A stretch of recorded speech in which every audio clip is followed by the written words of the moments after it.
Olá, amigos! Estamos começando mais um Ponto a Ponto, hoje recebendo Eva e Érica Rain, que vão falar sobre a doação de sangue, que fazem parte da campanha Amigo Doador, e fazendo a interpretação aqui em Libras para a gente, nossa amiga Sandra Santiago. Gente, muito bem-vindas as duas aqui. Obrigada. Mais uma vez. Antes de mais nada, eu queria que vocês apresentassem ao nosso público a campanha, desde quando começou, como vem se desenvolvendo, quais são as ações que estão fazendo, para o pessoal ficar ligado. Primeiramente, nós estamos intensamente agradecidos pela essa oportunidade de estarmos aqui mais uma vez falando da campanha Amigo Doador. E não podemos dizer que é uma campanha nossa, é uma campanha da sociedade, da população, porque quem precisa de sangue deveria aderir à campanha Amigo Doador. Então essa campanha nasceu devido à grande necessidade do Hemocentro. Os estoques constantemente baixos, muito baixos, tem tipo de sangue que é quase zerado, e com isso sempre havia em nós essa vontade de fazer algo, de trabalhar algo dentro dessa questão do sangue. Mas um belo dia chegou a intuição, né, de como seria uma campanha Amigo Doador, que não tinha nome até então, e chegou toda essa intuição, essa orientação espiritual de como deveria ser realizada. Na hora até eu duvidei que pudesse ser. Eu disse, meu Deus, isso é invenção minha, sou eu que estou inventando moda para dentro do movimento espírita, ou se de fato eu estou sendo orientada para juntar, o que já era uma vontade nossa com uma orientação espiritual. E aí veio essa ideia de fazer essa campanha onde o objetivo não é apenas doar sangue eventualmente, mas a necessidade de ser um doador de sangue regular. Porque as pessoas terminam pensando que assim, quando meu pai ou minha mãe precisarem, ou um filho, eu vou doar. Mas não, a gente tem que ver que a toda hora, todo instante, há necessidade.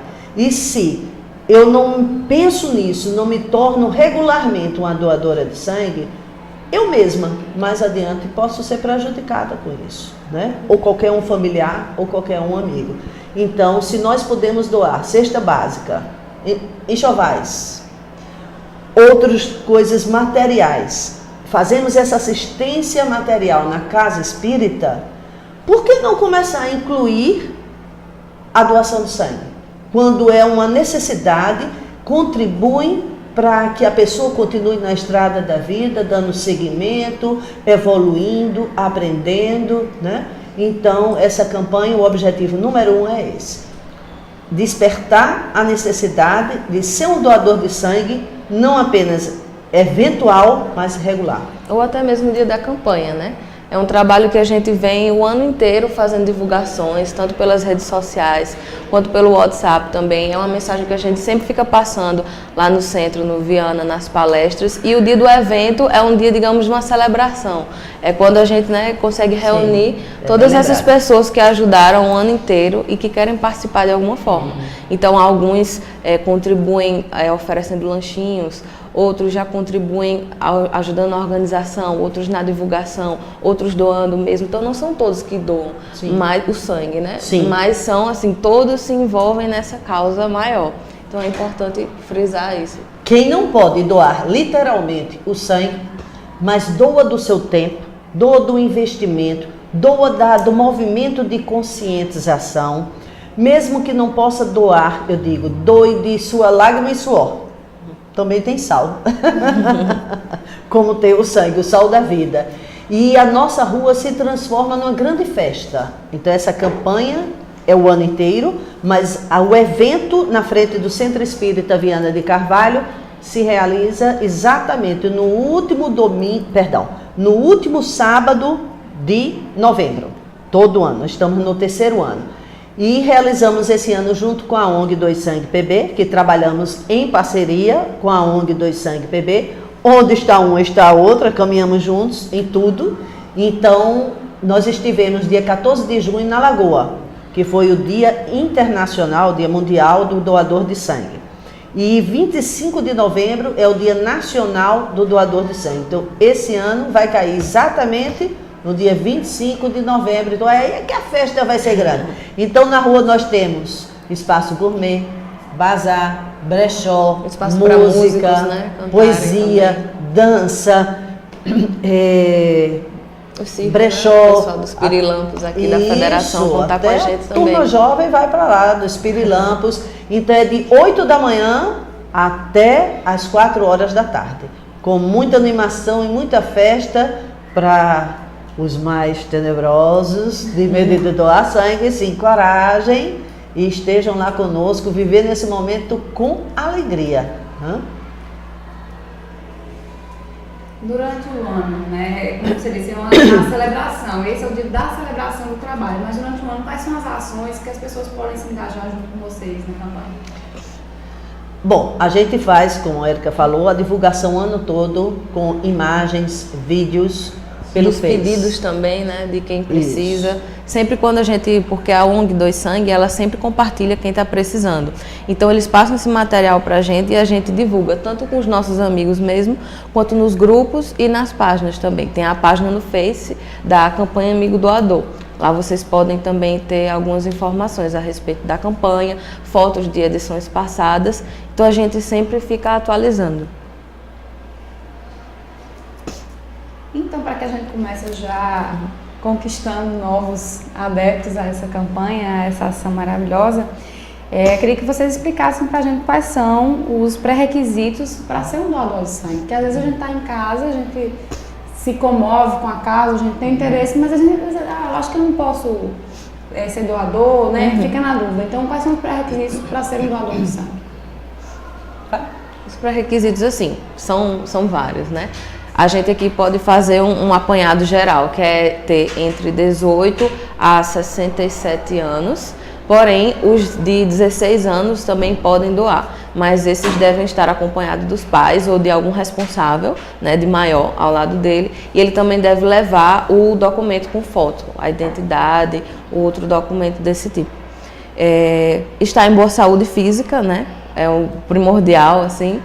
Ter feito uma boa alimentação no dia anterior à doação, porque muita gente também pensa... café da manhã.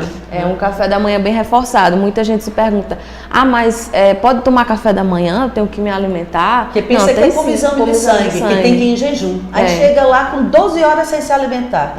Não pode, tem que fazer o seu café da manhã normal, né? Para quem vai doar no turno da manhã, faz o seu café da manhã normal, evitando bebida, fumo, comidas gordurosas. Isso. Aí vai normal. Chega lá, ainda tem um lanchinho que o Hemocentro dá. E aí nós achamos pouco, ainda damos um outro complemento de mais lanchinho. Tem bolo, sanduíche, salada de fruta. Então tudo isso a gente incrementa aí a refeição, o lanchinho. E se for depois do almoço, aí se pede que tenha pelo menos umas 2 horas depois do almoço de descanso, né? Para poder fazer a doação de sangue. Mas é importante que não esteja fazendo uso de antibiótico, que não tenha tido gripes intensas recentemente. Também a zika, né? Chikungunya tem um espaço. Atrapalhou muito. Em outras campanhas, a zika, dengue, chikungunya, tudo isso atrapalhou bastante. Então é importante. E pessoas às vezes que passam a noite na farra, aí de manhã acham que pode ir lá, vamos doar, agora fazer uma caridade. Mas não pode, porque não teve uma boa qualidade de sono. Isso é importante para doar. É que você tenha uma noite bem dormida. Isso dá uma também melhor condição. Também a questão condição da anemia, né? Que pessoas que têm anemia dito que não doem. Também tem a questão da hepatite. Hepatite, sim. Se tiver hepatite antes dos 10 anos, aí pode doar. Mas se foi depois dos 10, aí não é mais possível. Porque antes dos 10, o tipo de hepatite, o vírus com o tempo ele é diluído, ele é eliminado. Mas que é o tipo A. Mas a que tem depois dos 10 anos, aí é outro tipo de hepatite que o vírus fica ali guardadinho e não pode mais ser doador de sangue. E mais informações assim completas, né, vocês podem ver no site do Doe Sangue Paraíba, que lá tem diversos assim critériozinhos, informações, e do Pro Sangue também, que é de São Paulo esse. Tem também bem completo e vocês podem ter mais informações. Lá no dia da campanha também, se a pessoa tiver dúvida, ela pode perguntar ao pessoal do Hemocentro, tirar a dúvida, aconteceu isso comigo, posso doar? Porque às vezes, não sei, talvez não encontre na internet, né, uma resposta ou alguém que saiba responder, mas lá ainda no dia ou até no Hemocentro, em outro dia que possa, eles podem esclarecer. É importante também frisar que no dia da doação levar um documento, né? Sim, para provar que está dentro dessa faixa etária.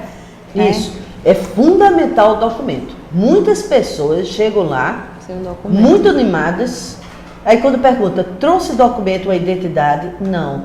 Tem cheiro? Não, resolve. É um documento original. Se for menor de 18 anos, vai acompanhado com os pais, um responsável e sua identificação. E quem nunca doou, pode doar a primeira vez até os 59. Pode fazer até os 59 se for a primeira vez que vai doar. Se nunca doou, então depois dos 60 não é possível. Agora, quem já é doador, pode doar até os 69 anos. E agora, eu gosto sempre de fazer 3 perguntas quando se trata de doação de sangue. Umas pessoas ficam assim, nunca pensaram em doar. Então eu sempre digo, gosto de perguntar, você é um doador de sangue? Aí eu digo, não me respondam. Aí a segunda pergunta eu faço, se fosse para um familiar seu, ou para você mesmo, gostaria de receber?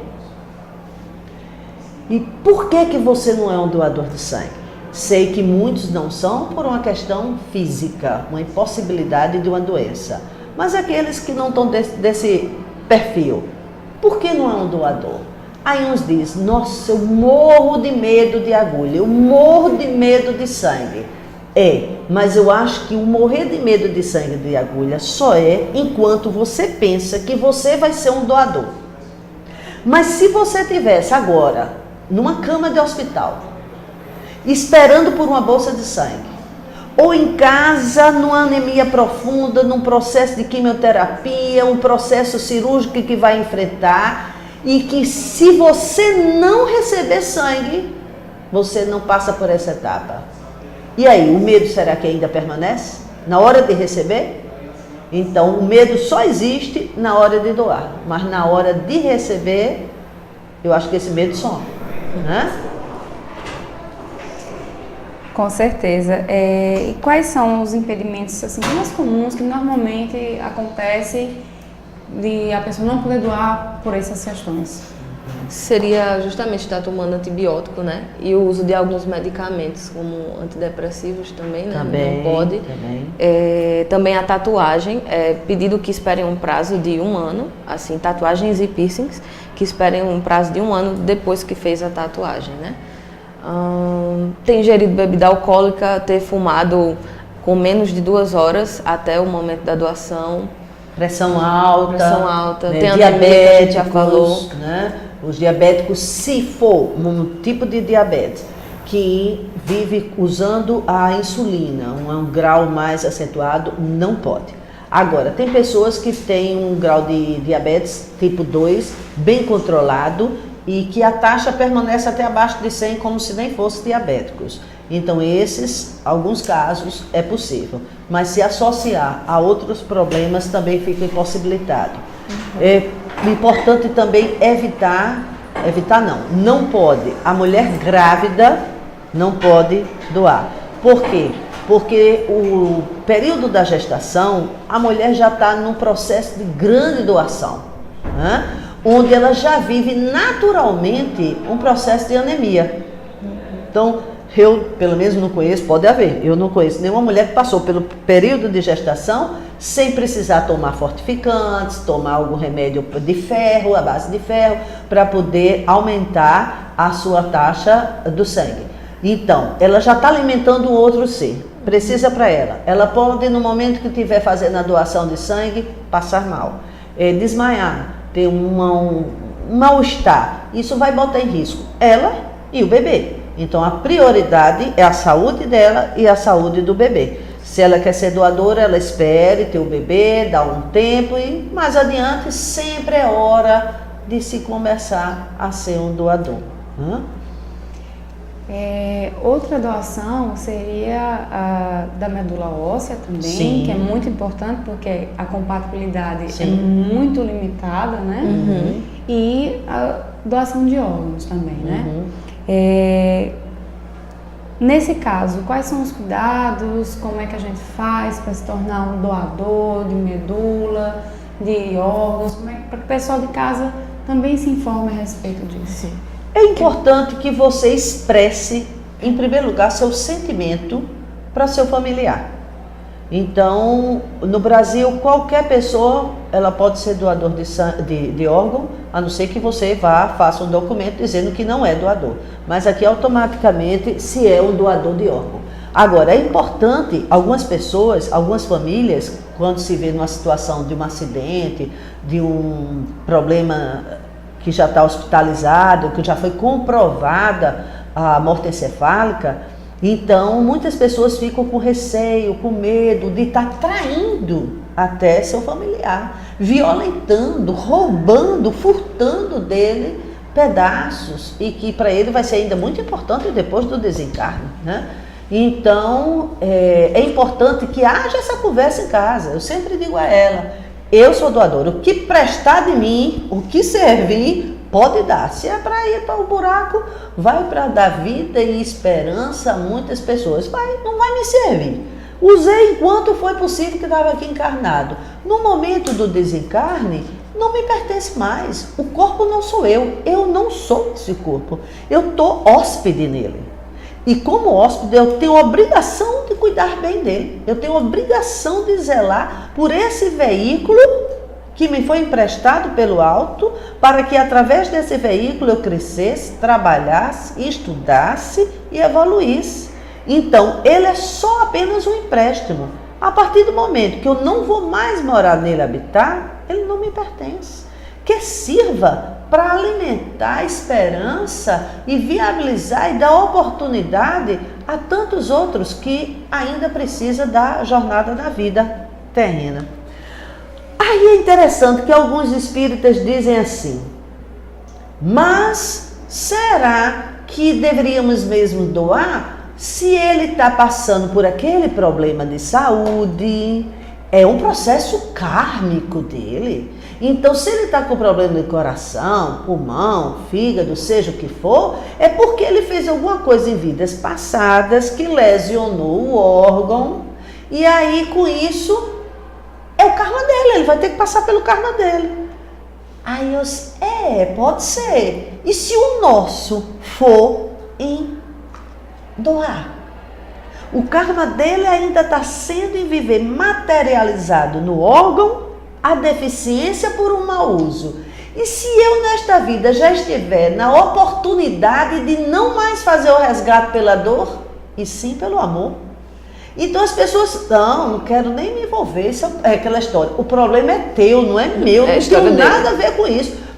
Tu arrebentaste teu filho de outra vida, agora tu vai assumir a consequência. Mas não é bem assim. Então, eu tenho que agradecer a oportunidade de servir.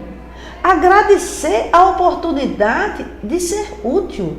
Que se eu não estou mais na condição de ter que passar, possivelmente, por uma lesão em tal órgão e precisar da boa vontade, da misericórdia, da compreensão de alguém, então, que bom que eu possa estar na condição de viver tudo isso do outro lado.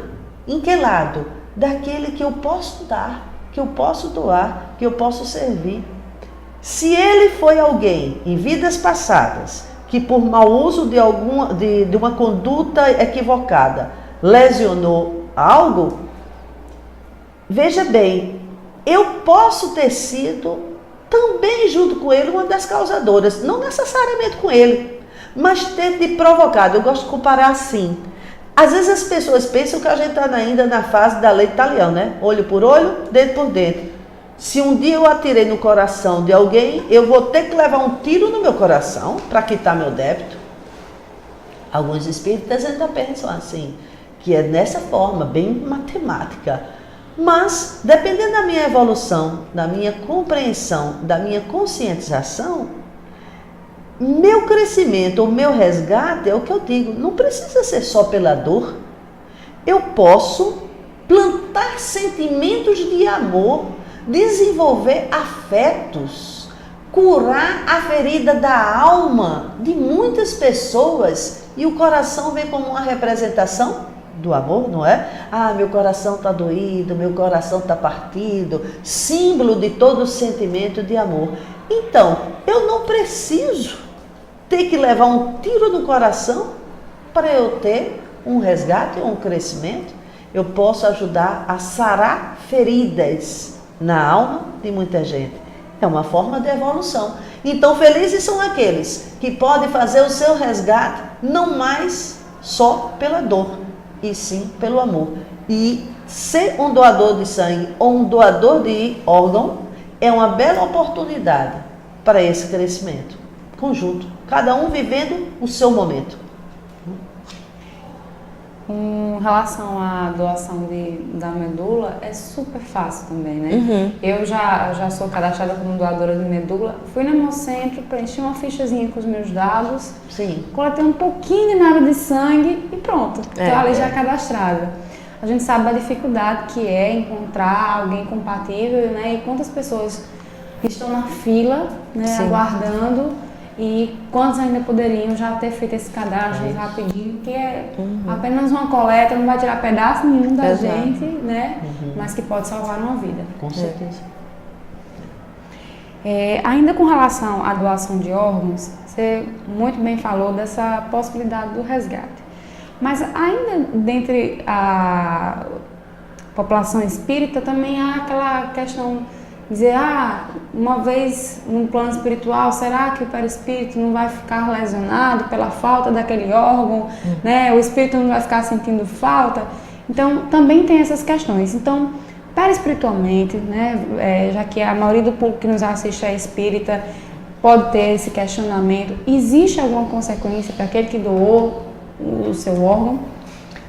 Não. Essa é uma pergunta que eu considero fundamental.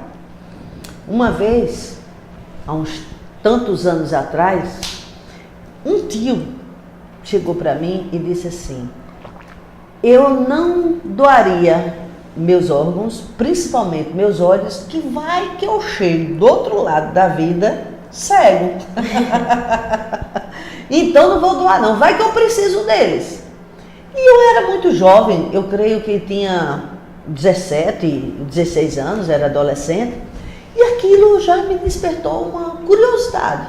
Sempre me senti espírita desde criança, sempre estudei, pesquisei, então não tem como eu lhe dizer assim, a partir de tal tempo eu fui espírita. Não, para mim, eu não me vejo nunca ter sido, deixado de ser, ou melhor dizer.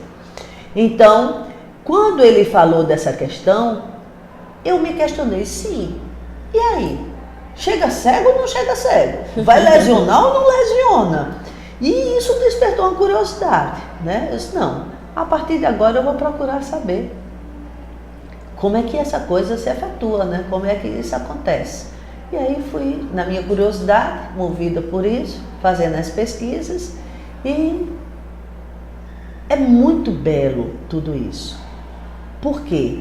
Os cuidados que a espiritualidade tem no momento da nossa preparação ao reencarnar, quando é feito todo o molde, toda a programação do nosso futuro corpo físico, e tudo isso é ainda estudado no Ministério da Reencarnação, onde há toda aquela programação reencarnatória, tudo isso é pesquisado, trabalhado no momento do reencarne e na ligação do espírito, perispírito, corpo físico. Tudo isso é ligado energeticamente, molécula a molécula, do perispírito, corpo físico. Então, há todo esse preparo para o reencarne. No desencarne, também não há as equipes socorristas que vêm fazer os desligamentos fio a fio, que liga a molécula do plano do perispírito ao corpo físico, e eles levam um certo tempo até para conseguir fazer esse desligamento, dependendo de algumas situações. Então, se há uma equipe que organiza a nossa volta, se há uma equipe que prepara o nosso retorno para o plano espiritual, por que não haveria de ter uma equipe que trabalha nesse processo de transplante de órgão? Então, nas pesquisas mostra o grande cuidado, a grande preocupação que a equipe espiritual encarregada disso.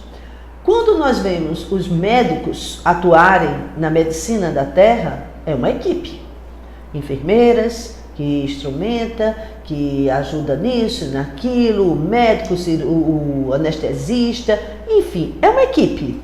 Se na equipe terrena existem todas essas preocupações, não seria diferente ou menos do plano espiritual.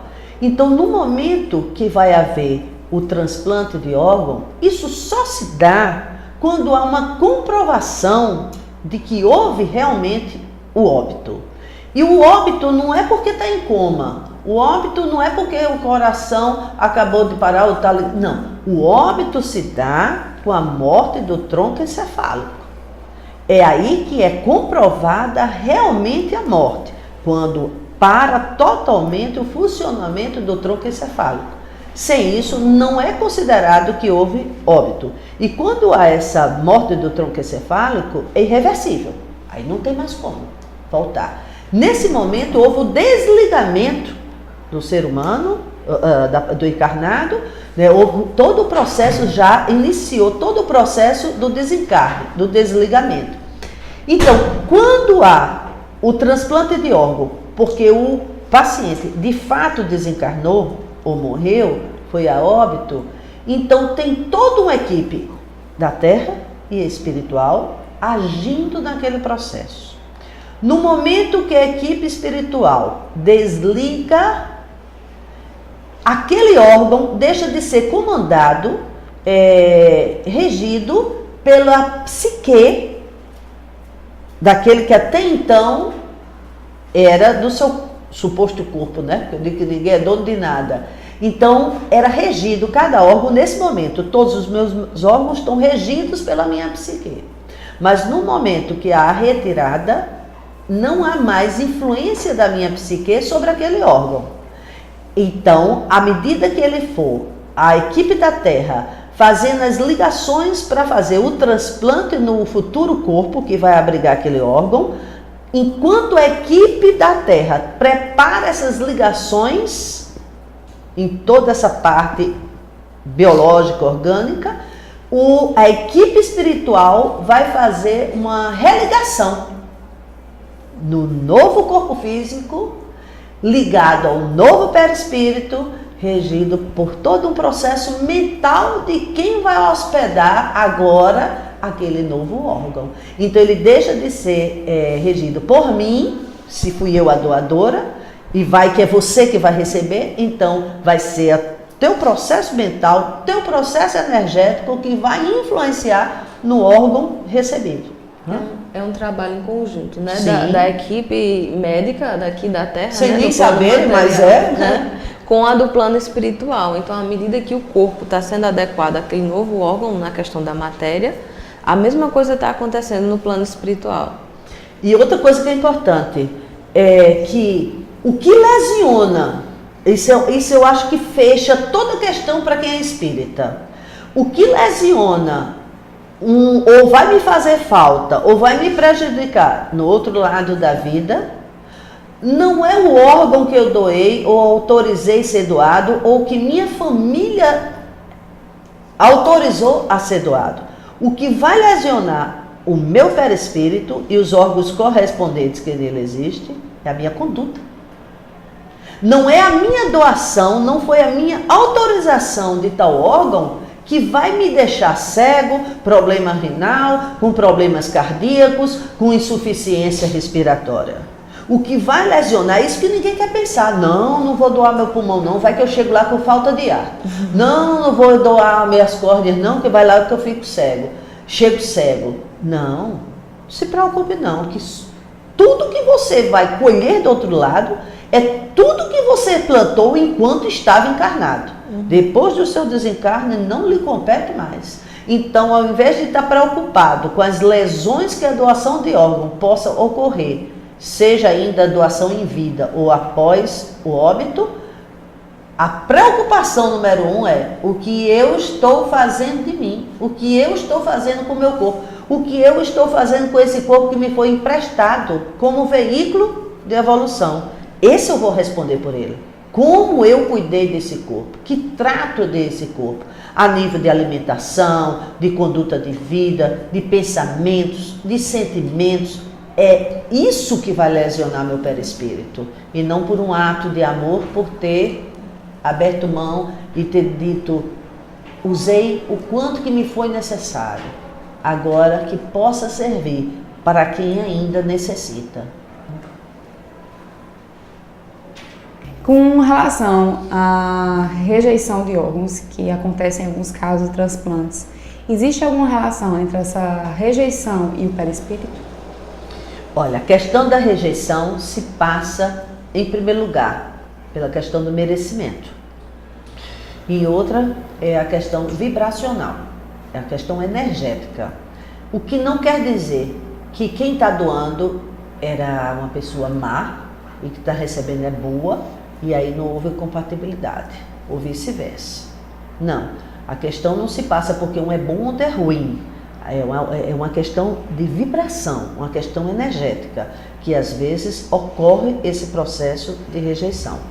Em alguns casos, inclusive, a equipe espiritual que assiste esses processos de transplante, elas se encarregam, quando há, mais uma vez volto, ao merecimento, elas se encarregam de tentar equilibrar mais essa questão energética, esse choque vibracional.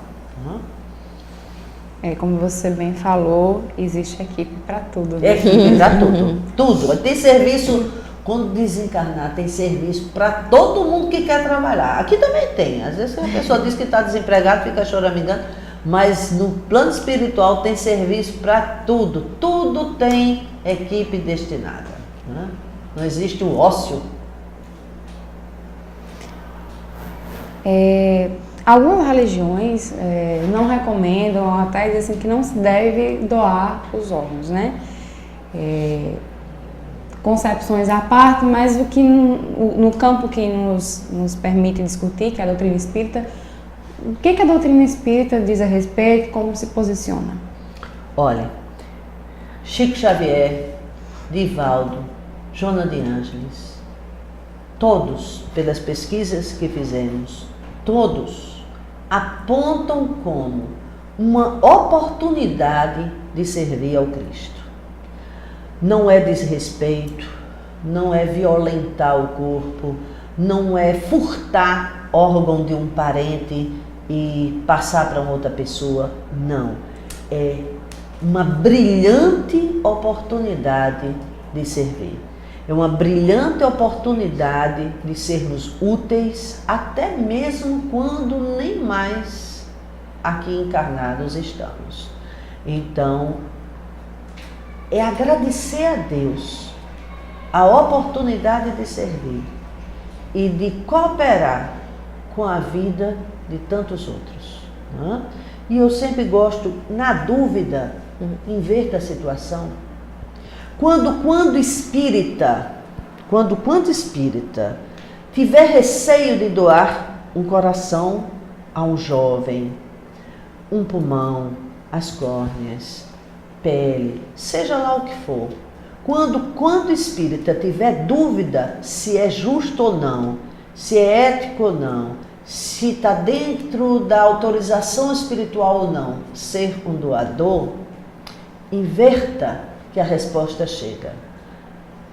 Imagine sua filha, seu marido, sua mãe, seu pai, numa fila gigantesca atrás de um órgão. E você sabendo que naquele momento eu tenho um corpo que, apesar que sofreu um acidente ou passou por uma situação que desencarnou, mas que os órgãos estão preservados. Mas alguém precisa continuar ainda na estrada da vida, até O receber é uma forma de um processo também kármico de evolução. Veja, na vida, vamos fazer comparação boba. Vamos esquecer um pouquinho agora a questão da doação de órgão. Tem pessoas que pensam que só tem que ter humildade para dar. Eu vou fazer uma esmola, vou dar um pão, uma roupa, um sapato, uma doação. Eu tenho que ser humilde para doar. Tem que ser humilde mesmo. Mas para receber também precisa ser. Tem pessoas que receber e reconhecer que precisa receber é ultraje. Tem gente que diz até assim, eu morro, mas não peço. Olha, eu posso morrer de fome, eu não dou braço a torcer, eu não vou pedir, eu não preciso de ninguém. Eu não vou pedir nada a ninguém. Então, quantas pessoas que na vida se sentem assim, violentados, ultrajados, humilhados porque recebeu. Por quê? Bate no orgulho e na vaidade. Não conseguiu se colocar na posição, naquele momento, de receber. Então, estar na posição de receber, seja lá objetos, benefícios financeiros ou até um órgão, é uma bela forma de aprender de que nós não somos sozinhos, nós não somos individuais. Nós não podemos dizer, eu sou eu por mim me basta e não preciso de ninguém. Precisamos sim. Nós estamos todos aqui em uma cadeia, estamos todos intercalados. Estamos todos um ligado ao outro, um depende do outro.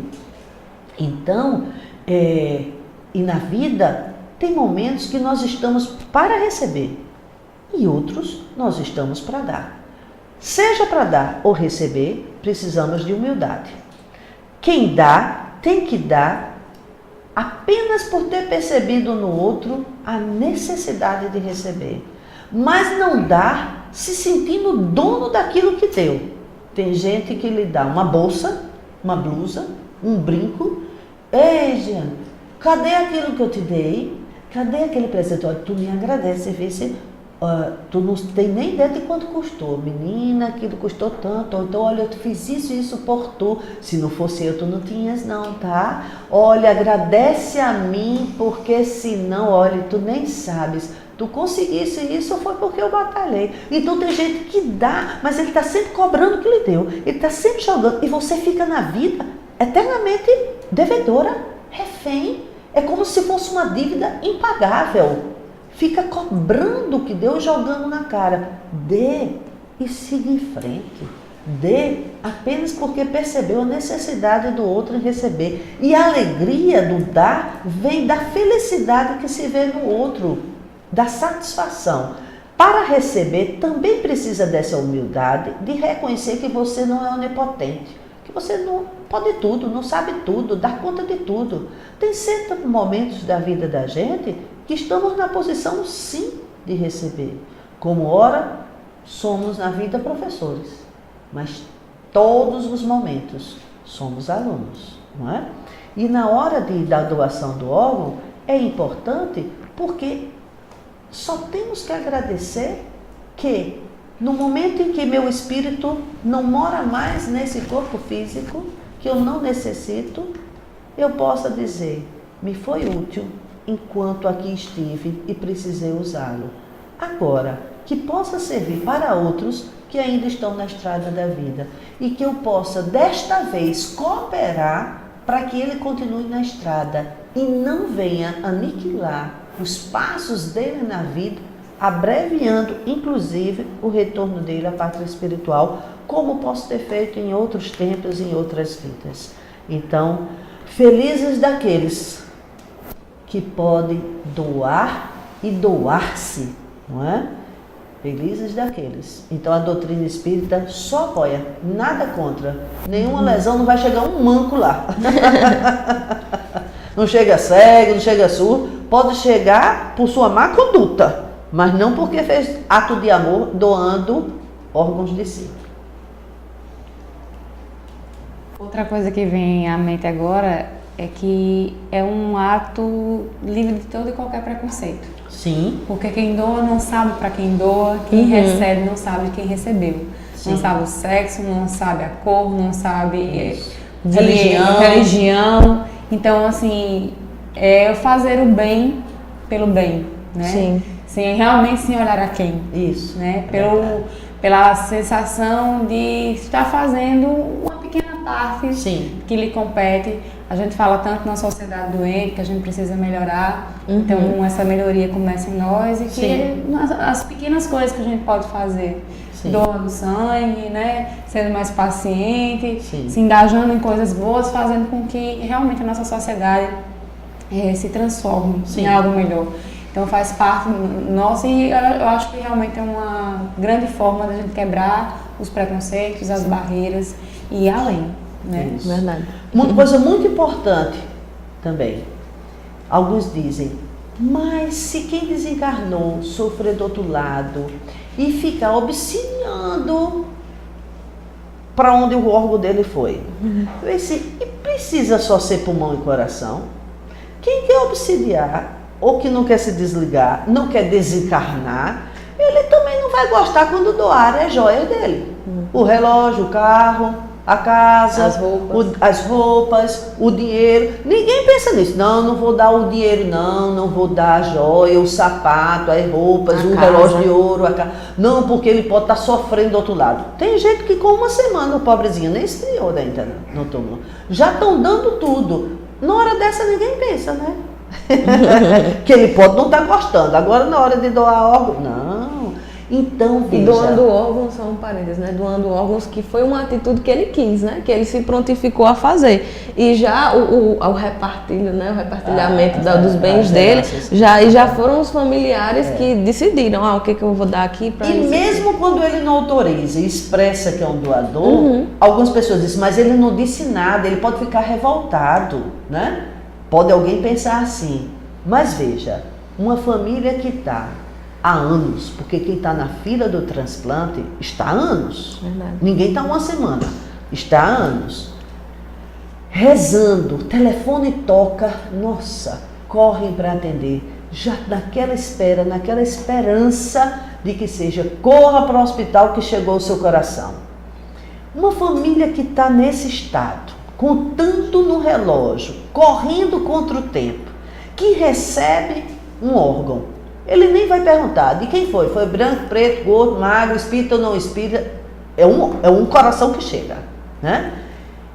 Quando ele recebe e o seu familiar, qual é o sentimento?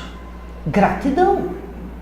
Gratidão pela família que autorizou e gratidão por aquele que doou, mesmo às vezes sem ser assim, diretamente. E o que é que se faz por essa pessoa? Pelo menos uma grande parte de quem recebe. Preces. Tem gente que diz, olha, até hoje eu rezo para que eu acendo vela, quando é católico, eu rezo, eu faço missa, eu faço promessa, eu faço isso, eu sempre incluo nas minhas orações, no meu evangelho, vibrações por aquela pessoa que um dia foi, o coração, o pulmão, seja lá o que for, foi daquela pessoa. Aonde ele estiver, eu peço pela paz dele. É um benefício. Então, só bem vem trazer a doação de órgão. Porque, querendo ou não querendo, mesmo ter sido autorizado ou não, aonde ele estiver, a família que recebeu vai vibrar tão positivo para ele, que mesmo que a princípio ele fique meio, não muito satisfeito, porque pensa até que ainda vai precisar, ou então é meu, né? Porque tudo, às vezes a pessoa diz, é meu carro, minha mulher, minha casa, meu sapato, é meu tudo. Então ele pode dizer, é meu coração, é meu pulmão. E não fico muito satisfeito. Mas, mais uma vez volto, há todo um trabalho da equipe espiritual sobre isso e as próprias preces irá neutralizar esses sentimentos, alguns de animosidade ou de insatisfação. Bom, agora que nós já estamos certos em que os empecilhos à doação são mínimos, né? Sim. E então eu queria que vocês fizessem um convite a serem doadores regulares, né? Que é a ideia da campanha, E também o dia D da doação, que é esse dia de, como vocês bem frisaram no início, de confraternização e de muita alegria por um trabalho que foi feito durante todo o ano, salvando muitas vidas, né? Porque, como a gente disse, salva-se várias vidas sem nem saber de quem está salvando. Então, ato realmente de amor, de doação da mais pura e genuína. Prefiro deixar que a Érica responda, citando como próprio exemplo de jovem que muito antes do tempo de poder doar, esperou por isso. Quando ela tinha 11, 12 anos, ela disse: mãe, o presente que eu quero nos meus 18 anos é que você me leve no dia que amanhecer do meu aniversário no Hemocentro. Mas por quê? Porque o maior presente que eu quero receber no dia do meu aniversário é a oportunidade de ser uma doadora de sangue. Porque ela viveu junto comigo o processo de minha mãe de 2 meses de UTI. Eu tinha que arranjar por dia, às vezes, 3 bolsas de sangue e não conseguia uma. Mas nunca faltou sangue para minha mãe, porque sempre houveram doadores anônimos que deixaram o seu precioso líquido lá no Hemocentro e minha mãe conseguiu. Foi a óbito, mas não foi porque faltou sangue. Ela foi porque era o momento dela ir, mas ela viveu o processo de desligamento, o tempo necessário, 2 meses de UTI, e foi quando foi chegado o exato momento. E ela acompanhou esse processo e viu a importância. Então, aos 12 anos, ela me pediu isso. Aí, no dia do aniversário dela, ela estava com crise de garganta e não pôde ir. Ela ficou muito triste. Mas ela disse: então me prometa que assim que eu melhorar, a primeira coisa que a gente vai fazer é ir para o Hemocentro. E assim foi. E assim foi, né? Então, ela como jovem, fazer um convite aos jovens, né? Um convite para esse ato de amor, assim, que eu acho que é uma doação, por exemplo. Quando a gente pode estar com fome, né? A gente faz uma campanha, lá no Viana a gente arrecada cestas, a gente tem com quem contar, recebe aquela cesta e passa para aquela pessoa. Mas na questão dos outros que estão doentes, mesmo que se fale com os familiares para doar, às vezes não adianta, não tem um número suficiente. Então você tem que esperar, não é algo que depende só de você arranjar. Está apto. Você tem que esperar por alguém que você nem conhece, que quebre essa barreira do comodismo de estar na sua casa, porque muita gente diz: ah, muito legal doar sangue, tá, eu posso ser um dia, mas também não tem a atitude de ir até o Hemocentro. Então é importante que a gente não tenha só a vontade, mas que a gente faça por onde executar mesmo esse ato de doar. Porque tanta gente está precisando e mais dessas pessoas que nem conhecem, esperando que elas tenham uma boa vontade de doar o seu sangue, que esse sangue seja compatível, né? Ainda tem essa questão. Passar pela triagem, não adianta só o tipo sanguíneo, né? Ele tem que passar pela triagem, estar compatível, dá tempo de chegar até aquela pessoa para fazer aquela cirurgia. É uma corrida. É uma corrida. Então, assim, quanto mais gente puder ajudar, melhor. Porque se a gente está doente precisando de um remédio, a gente pode ir na farmácia, pode pegar. Mas o sangue a gente não tem essa facilidade. Então depende de toda uma comunidade, depende dessa consciência coletiva. Então que todos os jovens estejam convidados a participar com a gente aqui da campanha. Dia 25 de novembro? Sim, dia 25 de novembro. Fica na rua Professor Joaquim Santiago, no bairro dos Expedicionários. Número 70. A gente, só repetindo, né, vai começar de 8 horas, vai até as 16 horas e vai ser um dia bastante animado, assim, sintam-se à vontade. Não esqueçam do documento de identificação e também ter a consciência de que não acaba no dia do evento, né? Não começa e não acaba no dia do evento. Isso é importante, porque o mês todo pode doar. Ah, no dia eu estava gripada, no dia eu viajei, no dia eu não pude ir. Não tem problema. Tem o ano todo.